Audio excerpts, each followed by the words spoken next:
Of Texas, Republican. He's the chairman of the Senate Judiciary Subcommittee on the Constitution. We'll talk about some of the work you're going to do a little later today. But, Senator, good morning to you. Good morning.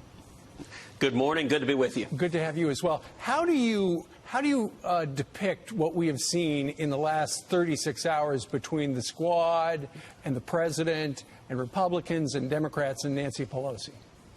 Well, look, the rhetoric has been a little bit overheated, but the substance of it is these freshman members of Congress are radical and extreme. They are embracing full-on socialism. They are authoring the so-called Green New Deal, which would cost $93 trillion to the economy. That would have the effect of every family in America increasing your taxes $65,000 a year, every family in America. These are radical and extreme plans. These freshmen, unfortunately, also have a long and troubling history with anti-Semitism, engaging over and over again, not just once, but multiple times in making anti-Semitic insults, sending anti-Semitic tweets. In fact, it was so bad that Nancy Pelosi and the House Democrats tried to censure those House freshmen for their anti-Semitic comments. They tried to pass a resolution condemning anti-Semitism in response to the comments, and it is a testament to the power in the Democratic Party those House freshmen have that the entire caucus fell apart. They couldn't hold the votes to pass a simple, clean resolution condemning anti-Semitism. I will tell you, I was proud that the Senate did a lot better. I authored a straightforward, direct resolution condemning anti-Semitism. Tim Kaine, a Democrat, joined me. The two of us brought together, we had 56 co-sponsors, including 14 Democrats, and we passed it unanimously through the U.S. Senate. Every single Republican, every single Democrat. Right. And you want to know what the House should do in the wake of all this nonsense the last couple of days?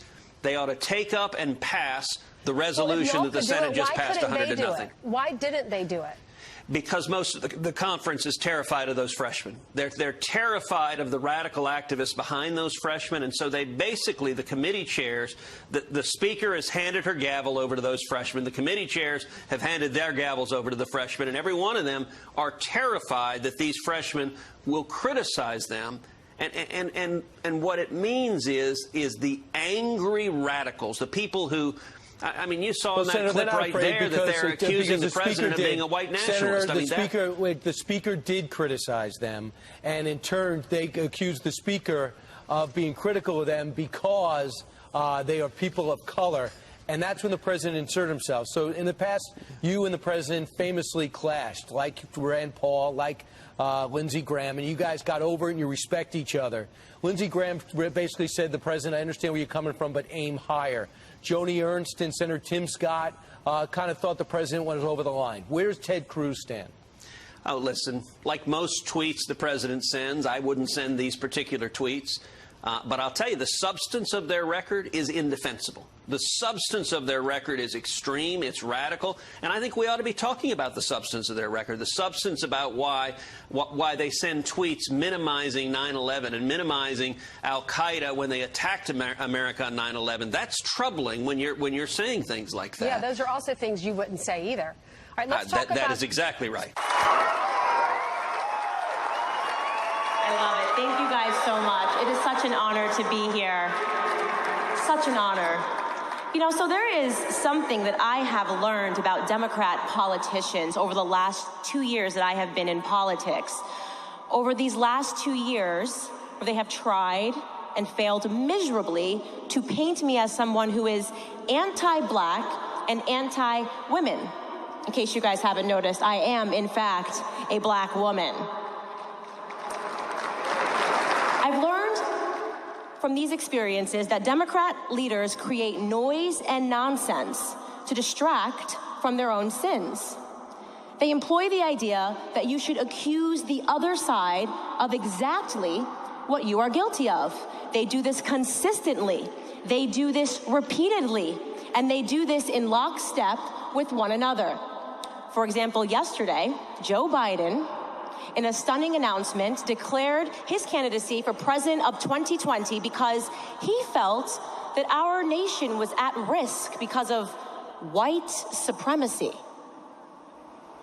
Joe mentioned the Charlottesville attacks again.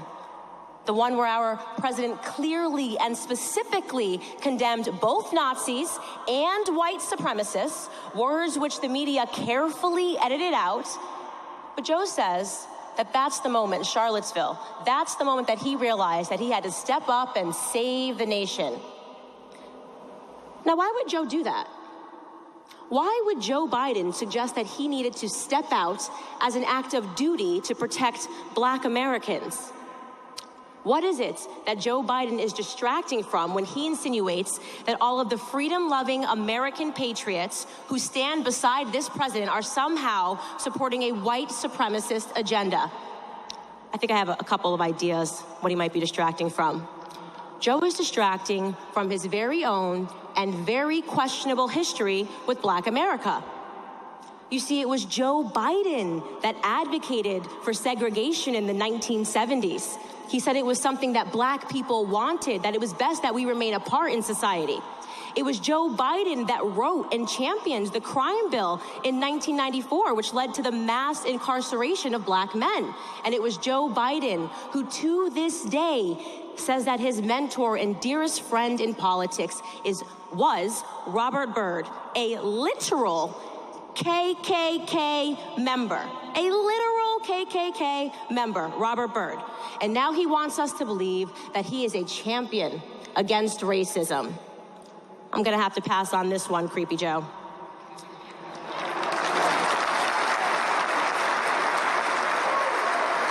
In each instance that a school shooting has happened, the leftist media and Democrat politicians blame the National Rifle Association. And this is odd, considering not a single member of the NRA has ever committed a mass shooting in this country.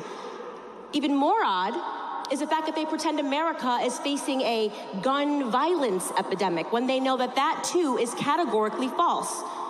In fact, according to FBI statistics, gun homicide rates have been stable to steadily declining for decades. So why would they do that? What is the left distracting from when they blame law-abiding gun owners after a school shooting? I want to be clear here. When a school shooting happens, it is a tragedy, an unspeakable tragedy, a tragedy and horror that is felt in the hearts of every American across both aisles of the political scene. The senseless death of high school children brings pain to everyone. And I have to tell you, it's no different than the continued pain that I feel when I hear about Black children that are being shot in inner cities. But that's a narrative that leftist politicians never, ever want to talk about. I never hear them talking about those children. Let's take a look at Chicago. Since September of 2011, 1,665 children below the age of 17 were shot in Chicago. In 2017 alone, 246 children were shot, 38 of which resulted in their homicides. And so my ask to the Democrat Party today is quite simple. Before you guys try to rid law-abiding gun owners of their right to defend themselves, why don't you rid the urban cities of your policies, which have resulted in more gun deaths across America than you would ever care to acknowledge?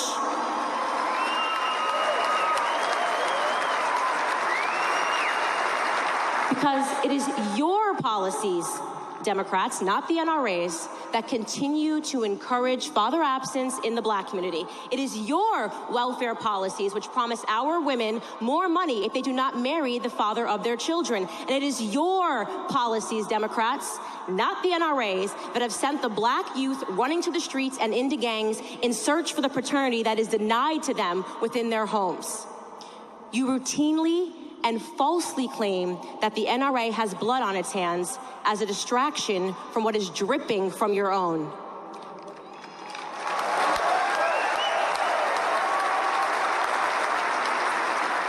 Father absence, poverty, and yes, plenty of gun violence. So I say, rather than Elizabeth Warren demanding a full-throated conversation about reparations, whatever that is, full-throated, why doesn't she attempt one regarding the homicide rates in the cities that her colleagues control?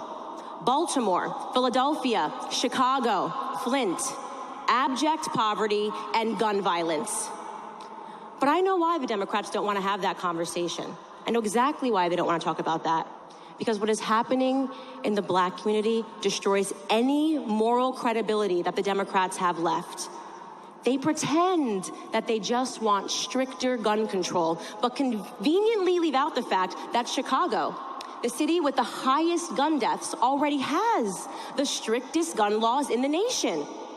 Just like they claim to care about protecting the lives of children at the very same time that they champion bills and organizations that allow for the death of millions of them. And I am looking at you, Planned Parenthood. How much blood is on your hands? Democrats do not care about gun control. They care about control, period. And they will continue to use children, they will continue to use tragedies, and they will continue to use black people to get exactly what they are after, which is power. Because an unarmed society is exactly what a party that has taken a radical left turn towards socialism needs. But there is good news. Two things that I believe will always hold true about America. The first, which our incumbent president stated so brilliantly, is that America will never be a socialist country. And the second is that America, we will never, ever repeal the Second Amendment.